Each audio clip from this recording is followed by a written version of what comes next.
खबरें तफसील से। झारखंड हाई कोर्ट से लालू प्रसाद यादव को बड़ी राहत मिली है। चारा घोटाला के दुमका ट्रेजरी मामले में सजा काट रहे आरजेडी सुप्रीमो लालू प्रसाद यादव को झारखंड हाई कोर्ट ने जमानत दे दी है। अब लालू यादव का जेल से बाहर आने का रास्ता साफ हो गया है। वाज़ेह रहे कि लालू प्रसाद यादव 23 दिसंबर 2017 से जेल में है, सजा काट रहे हैं। गौरतलब है कि लालू यादव की बेटी ने हाल ही में उनकी रिहाई और सेहतयाबी के लिए रमजान के रोजा रखकर दुआ करने की बात कही थी। आज सुनवाई थी, हमें सस्पेंशन ऑफ सेंटेंस मिल गया, बेल ग्रांट हो गया और 1-1 लाख का 2 श्योरिटी जमा करना है और 5-5 लाख का ये आपका 5 लाख आईपीसी और 5 लाख आपका पीसी एक्ट में फाइन जमा करवाना है। अब क्या सर आगे प्रक्रिया रहेगी? देखिए आगे की प्रक्रिया कैसे है कि अब ऑर्डर साइन होगा, फिर ऑर्डर हाईकोर्ट से निचली अदालत में फैक्स होगी, उसके बाद हम लोग बेल वारंट फाइन करेंगे, उसके बाद हम रिलीज होंगे। संभवतः कब तक निकल पाएंगे? संभवतः 2 से 3 दिन। लालू प्रसाद यादव फिलहाल एम्स में जेर इलाज हैं। हमारी नुमाइंदा रंजीता झा ने जायजा लिया। चारा घोटाला मामले में बिहार के पूर्व मुख्यमंत्री लालू प्रसाद यादव की जमानत याचिका जो है उसको स्वीकार कर लिया गया है। जमानत मिली है लालू प्रसाद यादव को। दलील ये दी गई थी उनकी तरफ से, उनके वकीलों की तरफ से, कि जो सजा सुनाई गई थी उसकी आधी सजा उन्होंने पूरी कर ली है, तो उस बिना पर उनको जमानत दे दी जाए। दूसरी तरफ सीबीआई लगातार ये कोशिश कर रही थी कि उनकी जमानत याचिका खारिज हो, लेकिन बड़ी राहत मिली है लालू प्रसाद यादव को, उनको जमानत मिला है। लालू प्रसाद यादव 24 जनवरी से एम्स में एडमिट है। रिम्स से उनको एम्स में एयरलिफ्ट किया गया था। तबीयत खराब थी उनकी और जो रिम्स में जो डॉक्टर उन्हें देख रहे थे उस समय ये बताया गया था कि 2 दिन से उन्हें सांस लेने में तकलीफ हो रही है और उसके बाद ये फैसला लिया गया कि लालू प्रसाद यादव को एम्स में एडमिट किया जाएगा। अब जब लालू प्रसाद यादव को जमानत मिल गई है, ऐसे में जो एम्स प्रबंधन है, जो डॉक्टर जिसकी निगरानी में लालू प्रसाद यादव यहाँ एम्स में है, वो अगर रिपोर्ट पूरी तरह से सही बताते हैं और लालू प्रसाद यादव का स्वास्थ्य ठीक रहता है, तो आने वाले कुछ दिनों में लालू प्रसाद यादव एम्स से उनकी छुट्टी होगी और बताया ये जा रहा है कि वो बिहार लौटेंगे। कैमरा पर्सन सोनू के साथ रंजीता झा, न्यूज़ 18 नेटवर्क। यौम जमहूरिया के मौके पर दिल्ली में होने वाले तशद्दुद के अहम मुलजिम दीप सिद्धू को बड़ी राहत मिली है। दिल्ली की अदालत ने उसे जमानत दे दी है। पिछली समाअत में दीप सिद्धू ने खुद को बेकसूर बताया था। वाज़ेह हो कि ज़र कवानीन की मुखालिफत में किसानों के जरिए 26 जनवरी को निकाली गई ट्रैक्टर रैली के दौरान लाल किला और दिल्ली के कई इलाकों में तशद्दुद बरपा हुआ था, जिसमें सैकड़ों पुलिस एहलकार जख्मी हुए थे।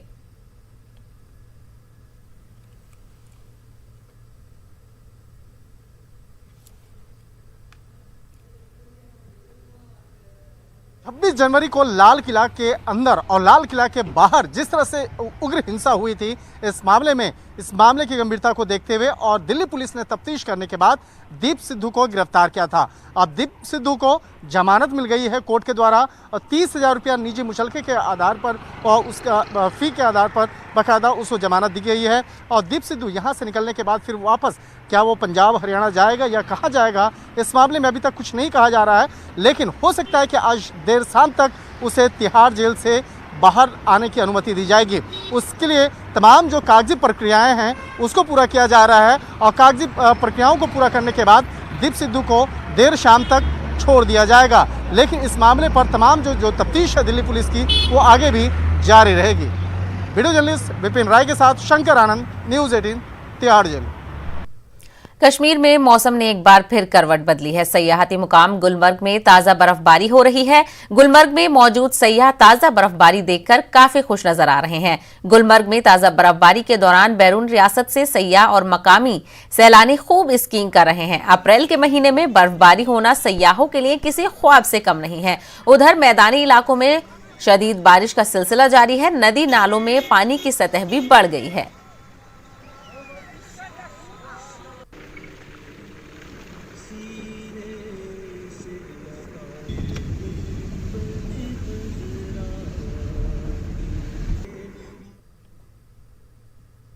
और अब बात करेंगे मुल्क में जारी कोरोना के कहर की।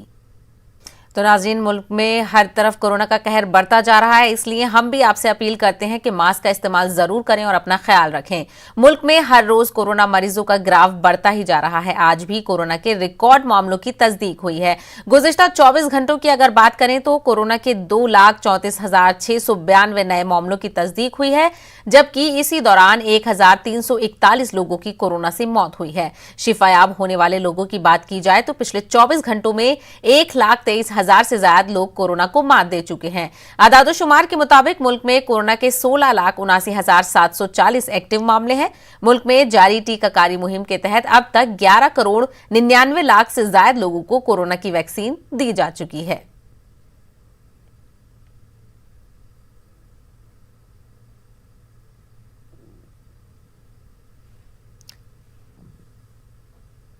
इसके अलावा बात करेंगे मध्य प्रदेश की। मध्य प्रदेश में कोरोना का कहर रोज बरोज बढ़ता ही जा रहा है। हुकूमत की तमाम कोशिशों के बावजूद रियासत में कोरोना के एक्टिव मरीजों की तादाद 59,000 को तजावुज कर गई है। वहीं पिछले 24 घंटों में रियासत में कोरोना के 11,045 नए मामले दर्ज किए गए हैं।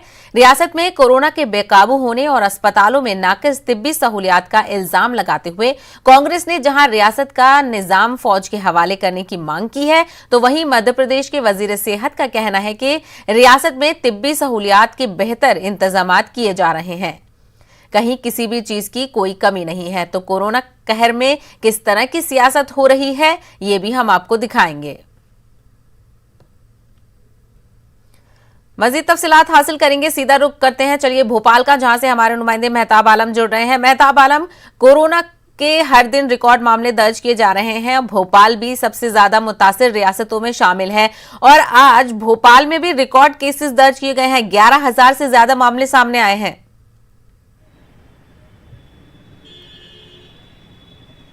साहिबा, यकीनी तौर पर मध्य प्रदेश में जिस तरह से कोरोना के मामले बढ़ रहे हैं, उसको लेकर सियासत भी उतनी ही तेजी से शबाब पर है।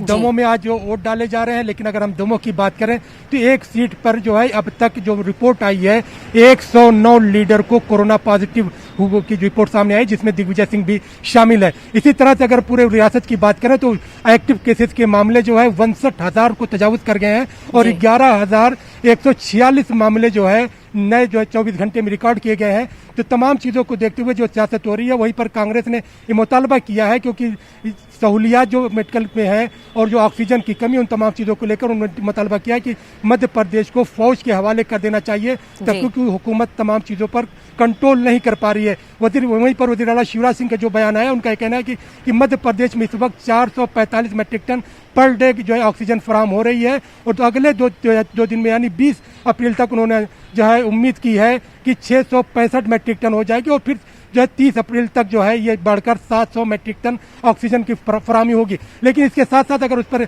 जमीनी हकायक पर नजर डालें तो अब तक जो मध्य प्रदेश में 40,000 जो है 265 बेड जो है मुहैया हुए हैं, जबकि हुकूमत ने वादा किया था और दावा किया था कि बहुत जल्द हम 1 लाख मेहताब आलम, हम सिचुएशन देख रहे हैं कि किस तरह के हालात बने हुए हैं। स्टेट में लगातार मरीज बढ़ रहे हैं, ऑक्सीजन की कमी है। ऐसे में वजीर सेहत कह रहे हैं कि किसी चीज की कमी नहीं है, तमाम तर सहूलियात मुहैया कराई जा रही हैं।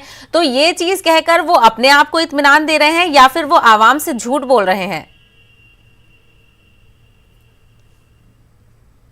देखिए, आवाम से सीधा सीधा झूठ बोलने का मामला, अगर तमाम चीजें जो ठीक है, कहीं पर कुछ नहीं है, तो ये मौतों के जो आदाद शुमार है इतने इजाफा क्यों है? अगर पिछले 24 घंटे की बात करें तो हुकूमत ने 60 मौतों का जिक्र किया है, लेकिन अगर विश्राम भदभदा भोपाल विश्राम घाट की बात करें, शमशान घाट की, तो वहाँ के जो सदर का बयान आया है कि सुबह से 80 लोगों के आखिरी रसूमात अदा की गई हैं। इसी तरह से जो पिछले कल तक की 24 घंटे की बात करें तो भोपाल में कोरोना प्रोटोकॉल के तहत जो आखिरी रसूमात अदा की गई शमशान घाट और कब्रस्तान में, उनकी तादाद 118 थी। जब भोपाल में इतनी तादाद में है तो मध्य प्रदेश हुकूमत जो सिर्फ 60 का दावा कर रही है, तो वो क्या है? वहीं पर वजीर सेहत ये भी कह रहे हैं कि हमें झूठ बोलने से क्या मिलेगा, हुकूमत किसी चीज को नहीं छुपा रही है। इससे अंदाजा होता है कि कहीं ना कहीं कुछ तो है जिसकी पर्दादारी है। ऑक्सीजन की सप्लाई का मामला हो, दवाओं की फराहमी का मामला हो, रेमडेसिविर इंजेक्शन की फराहमी का मामला हो, तमाम चीजों पर हालात नागुफ्ताबे बने हुए हैं। यही वजह है कि कांग्रेस ने तमाम चीजों पर देखते हुए ये मुतालबा किया कि इसे फौज के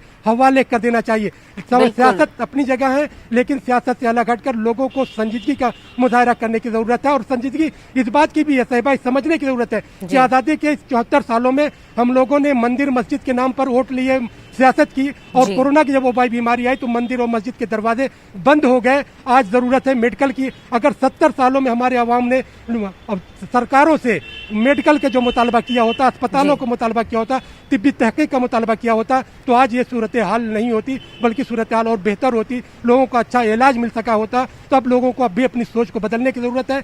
मेरा मास्क आपका तहफ़्फ़ुज़ है और आपके मास्क से मेरा तहफ़्फ़ुज़ है, इसलिए मास्क ज़रूरी लगाना है। तमाम जो पाबंदियां हैं, जो कोरोना का कर्फ्यू लगा हुआ है, एक केयर फॉर यू है, आपको इसको समझने की ज़रूरत है। आवाम को और सरकारों को दोनों को बेदार होने की ज़रूरत है। बिल्कुल, ऐसे में आवाम की जिम्मेदारी भी बेहद बढ़ जाती है, क्योंकि हम ही अगर मास्क लगाएंगे तो हम दूसरे लोगों को भी महफूज कर पाएंगे। मेहताब आलम, मध्य प्रदेश की जिस तरीके से हम हालत देख रहे हैं, आज रिकॉर्ड मामले दर्ज किए गए हैं, 60 लोगों की मौत हुई है 24 घंटे में। तो ऐसे में जो हुकूमत का फैसला था 19 तारीख तक लॉकडाउन का, क्या वो मजीद आगे बढ़ाया जा सकता है, क्योंकि 2 दिन बाद ही 19 तारीख है? यकीनी तौर पर मैं आपको बता दूं, मध्य प्रदेश के 52 जिलों में से इस वक्त 27 जिलों में कोरोना कर्फ्यू का निफाज है। और राजधानी भोपाल की बात करें या हम इंदौर की बात करें, 2 ऐसे शहर हैं जहां पर कोरोना के मामले 1700 के करीब जो है नए जो दर्ज किए गए। और कल जो 24 घंटे में जो रिपोर्ट आई थी उसमें भोपाल ने इंदौर को पीछे छोड़ दिया था। भोपाल में 1681 मामले दर्ज किए गए थे, जबकि इंदौर में 1679 मामले दर्ज किए गए थे। तो हालात को देखते हुए लोगों ने भी जहन बना लिया है कि ये लॉकडाउन और जो है कोरोना कर्फ्यू और बढ़ेगा। और जो जराये का ये कहना है कि हुकूमत जो तैयारी कर रही है, ये लॉकडाउन जो है 30 अप्रैल तक बढ़ाया जा सकता है। हालांकि अभी तक ऐलान नहीं है, लेकिन अंदर की जो जराये है उनका कहना है, क्योंकि मध्य प्रदेश में जिस तरह के हालात बढ़ रहे हैं, क्योंकि पहली बार की अगर हम बात करें पिछले साल की, तो मध्य प्रदेश में कभी 11,000 कोरोना के नए मामले एक दिन में सामने नहीं आए थे। लेकिन इस बार से जो हालात जो नागुफ्ता में बने हुए हैं, उन सबको देखते हुए हुकूमत ने जो है जहां पर अवाम को अवामी ताउन की अपील की है, वहीं पर मजहबी रहनुमाओं के साथ साथ खुद जो है इस बात की पाबंदी कर रही है कि जो है कोरोना के लेकर बेदारी का सबूत दिया जाए, इंतजामात को और बेहतर से बेहतर बनाया जाए। इसके साथ साथ मास्क की लाजमियत जो है बरकरार रखी जाए और लोगों से इस बात की भी अपील की जा रही है। तो लगातार मुल्क में कोरोना का कहर बढ़ता जा रहा है। ऐसे में भोपाल में सियासत भी देखी जा रही है। हालांकि अपोजिशन जमात की तरफ से ये भी अपील की जा रही है कि इसको कुदरती आफत करार देते हुए इसका जो निजाम है वो फौज के हाथों में दिया जाए। तफसील बता रहे थे हमारे नुमाइंदे मेहताब आलम, शुक्रिया बेहद आपका तफसील बताने के लिए। तो आगे बढ़ेंगे, इस वक्त की बड़ी खबर का रुख करते हैं। तो दिल्ली से यह बड़ी खबर आ रही है, आपको बता दें, दिल्ली की दरगाह निजामुद्दीन औलिया इंतजामिया ने कोरोना कहर के बढ़ते हुए अहम कदम का फैसला लिया है। कोरोना के बढ़ते मामलों के पेश नजर निजामुद्दीन औलिया इंतजामिया ने बड़ा कदम उठाया है। आपको बता दें, आइंदा 30 अप्रैल तक दरगाह को बंद करने का फैसला किया गया है। 30 अप्रैल तक दरगाह निजामुद्दीन औलिया को बंद रखने का फैसला किया गया है। तो लगातार जिस तरीके से हम देख रहे हैं, मुल्क में कोरोना का कहर लगातार जारी है और दिल्ली भी उन रियासतों में से एक है जहां पर लगातार केसेस में इजाफा दर्ज किया जा रहा है।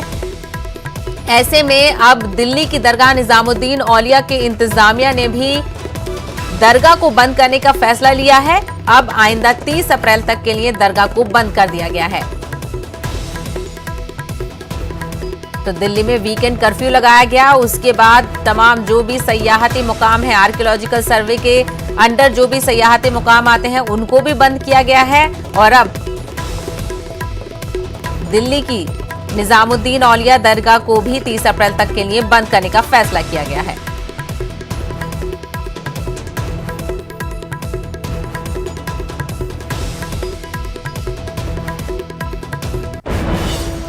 महाराष्ट्र में हुकूमत की जानिब से सख्त कर्फ्यू भी बेअसर साबित हो रहा है। रियासत में कोरोना के केसेस में मजीद इजाफा होता जा रहा है। आज भी महाराष्ट्र मुल्क की दीगर रियासतों के मुकाबले कोरोना से सबसे ज्यादा मुतासिरा रियासत बना हुआ है। महाराष्ट्र में गुज़िश्ता 24 घंटों के दौरान 63,719 नए केसेस सामने आए हैं, जबकि इसी दौरान मजीद 398 कोरोना मरीजों की मौत वाक़ हुई है। महाराष्ट्र में नए केसेस के सामने आने के बाद फिलहाल फाल केसेस की तादाद 6,38,034 हो गई है। वहीं मुंबई में गुज़िश्ता 24 घंटों में 8,803 नए कोरोना पॉजिटिव केसेस सामने आए हैं, जबकि 53 मरीजों की मौत हुई है।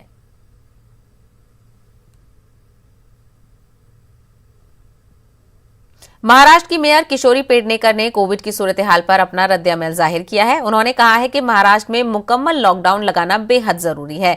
उन्होंने कहा कि 95% लोग एहतियात बरत रहे हैं, लेकिन 5% लोगों की वजह से कोरोना फैल रहा है। उन्होंने कहा कि वक्त की जरूरत है कि हम खुद को और अपने खानदान को इस वबा से बचाएं।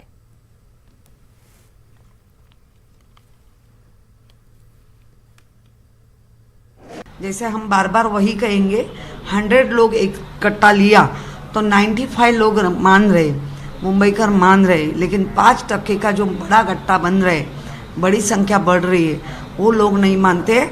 उनके कारण बाकी लोगों को प्रॉब्लम हो रहा है। भाजी सब्जी एक बार नहीं खाए महीना पूरा तो मर नहीं जाएंगे, लेकिन कोरोना अपने को लगेगा तो मरने के चांसेस ज़्यादा बढ़ते हैं और हालत हो जाती है पूरी फैमिली को। तो मुझे लगता है अपने को खुद को बचाओ, अपने फैमिली को बचाओ, यही अपनी देश सेवा होगी। इस वक्त महाराष्ट्र कोरोना से मुतासिर रियासत में सरे फहरिस्त है। कोरोना से होने वाली अमवात की तादाद लगातार बढ़ती जा रही है, जिसकी वजह से शमशान घाट में जगह की कमी पड़ रही है। महाराष्ट्र के उस्मानाबाद जिले में एक साथ 23 लोगों की आखिरी रस्मात अंजाम दी गई। सभी की मौत कोरोना वायरस से हुई थी। उस्मानाबाद में कोरोना का कहर बढ़ता ही जा रहा है। यहां अब तक कोरोना से 691 अमवात हुई हैं। पिछले 24 घंटों की बात करें तो उस्मानाबाद में 580 अफराद कोरोना मुतासिर पाए गए हैं, जबकि पिछले 24 घंटों में 23 लोगों की मौत हुई है। महाराष्ट्र समेत मुंबई में कर्फ्यू लगाने के बाद से माइग्रेंट मजदूरों की घर वापसी थमने का नाम नहीं ले रही है। आज भी भारी तादाद में लोग मुंबई के एलटीटी स्टेशन के बाहर मौजूद हैं। मिनी लॉकडाउन के चलते काम बंद होने की वजह से सभी माइग्रेंट मजदूर अपनी रियासत, अपने गांव वापस जाना चाहते हैं। ज्यादातर मजदूरों का कहना है कि मुंबई में अब उनके लिए जिंदगी गुजारना मुश्किल हो गया है। बिहार जा रहे हैं, दरभंगा जिला। अरे मतलब क्यों जा रहे हो? क्योंकि यहाँ काम धाम बंद है और क्या कर सकता हूँ, यहाँ पे टिकट नहीं मिल रहा है। तो कब से आए हो? कितनी बार ट्राई? सुबह से बैठा 2-4 बार से घूम के जा रहा है। तो क्या लगता है टिकट क्यों नहीं मिल रहा है? क्या टिकट ब्लैकमेलिंग हो रहा है? क्या मालूम क्या हो रहा है। यहाँ कब से आए हो? 3 महीना पहले आए हैं। आज लॉकडाउन हो गया, बंद है काम, इसके हिसाब से निकल रहा हूँ। तो टिकट है, तत्काल में निकालो। टिकट मिल जा रहा है? तत्काल में मिल गया, नेट से थोड़ा ज़्यादा पैसा लिया। भैया अब तो काम धंधा तो बंद हो गया है ना, तो क्या करेंगे इधर रुक के? तो इसलिए सोचा कि गाँव ही चला जाऊँगा। इधर देखो भूखा भी रहूँगा ना तो अपना घर पे रहूँगा, सलामत से रहूँगा। इधर किसी को ना हाथ नहीं फैला सकता हूँ, तो इसलिए सोचा गाँव ही चला जाता हूँ। तो इधर क्या काम करते थे आप? इधर मैं रेस्टोरेंट में काम करता था। तो मतलब पूरी तरह से बंद होने की वजह से हाँ आप गांव जा रहे हैं? गांव जा रहे हैं। कौन सा गांव है आपका? बिहार है मेरा। अर्जेंट में सेठ ने बोल दिया अभी कुछ दिन छुट्टी रहेगा, जब तक इधर लॉकडाउन रहेगा तो बैठ के इधर क्या करेगा। हाँ अभी बिहार जाएगा, बिहार में रहेगा, फैमिली के पास में रहेगा, खेती उती भी करेगा तो अपना पेट भर सकता है। इधर रूम किराए पे लेना पड़ता है, हर चीज़ इधर उधर से करना पड़ता है। गाँव में इतना मगजमारी नहीं रहता है, अपना घर खुद का घर रहता है, इतना टेंशन नहीं रहता है। महाराष्ट्र में ऑक्सीजन की जबरदस्त किल्लत है। अस्पतालों की सूरत हाल इंतहाई खराब है। इस हवाले से सीएम उद्धव ठाकरे ने वजीर आजम नरेंद्र मोदी से फोन पर बातचीत की और ऑक्सीजन की कमी के हवाले से पीएम मोदी को जानकारी दी। उन्होंने कहा कि महाराष्ट्र में 1200 से 1500 मैट्रिक टन ऑक्सीजन की जरूरत है। वहीं वजीर आजम ने यकीन दिलाया है कि जल्द अज जल्द ऑक्सीजन पहुंचा दी जाएगी। वाजे हो के इससे कबल सीएम उद्धव ठाकरे ने खत लिखकर वजीर आजम से इल्तिजा की थी कि हवाई खिदमत के जरिए ऑक्सीजन भेजना ज्यादा जरूरी है ताकि ऑक्सीजन की कमी न हो। दिल्ली में कोरोना के बढ़ते हुए केसेस के पेश नजर वीकेंड लॉकडाउन नाफिज कर दिया गया है। हफ्ते के आखिर में लॉकडाउन जुमे की रात 10 बजे से सोमवार की सुबह 6 बजे तक दिल्ली में जारी रहेगा। लॉकडाउन के पेश नजर इंडिया गेट पर सख्ती बढ़ा दी गई है। गाड़ियों की नकलो हमल पर भी कमी लगाई गई है। वहीं लोगों को पास देकर छोड़ा जा रहा है। मास्क न लगाने वालों पर कार्रवाई हो रही है। इंतजामिया इस बात का ख्याल रख रही है कि एम्बुलेंस या हंगामी हालात से वाबस्ता अफराद को कोई परेशानी न हो। इंडिया गेट से हालात का जायजा लिया हमारे नुमाइंदा रंजीता ने। देश में लगातार कोरोना के मामले बढ़ते जा रहे हैं। अलग अलग राज्य अपने राज्यों में कोरोना की रफ्तार को धीमा करने के लिए गाइडलाइन बना रहे हैं। दिल्ली में भी कल से वीकेंड लॉकडाउन शुरू हुआ है। हम मौजूद हैं इंडिया गेट पर और एक बार आपको तस्वीर दिखाने की कोशिश करेंगे कि किस तरह से वीकेंड लॉकडाउन का असर दिल्ली में, वो भी प्राइम दिल्ली लुटियंस में आपको ये असर देखने को मिलेगा। अमूमन सैटरडे संडे जो है वो ट्रैफिक कम होता है, लेकिन क्योंकि यहाँ वीकेंड लॉकडाउन चल रहा है, ऐसे में आपको ट्रैफिक जो है वो बिल्कुल कम नज़र आएगा। जो गाइडलाइन है दिल्ली सरकार की तरफ से, उसके मुताबिक जो ज़्यादा ज़रूरत की चीज़ें हैं, जो इस तरह की ज़रूरत जिसमें हॉस्पिटल आते हैं, तमाम वैसी चीज़ें जो लोगों के लिए ज़्यादा ज़रूरी है, उनको ओपन रखा गया है। इसके अलावा तमाम बंदिशें लगवाई गई है वीकेंड लॉकडाउन को देखते हुए। इसकी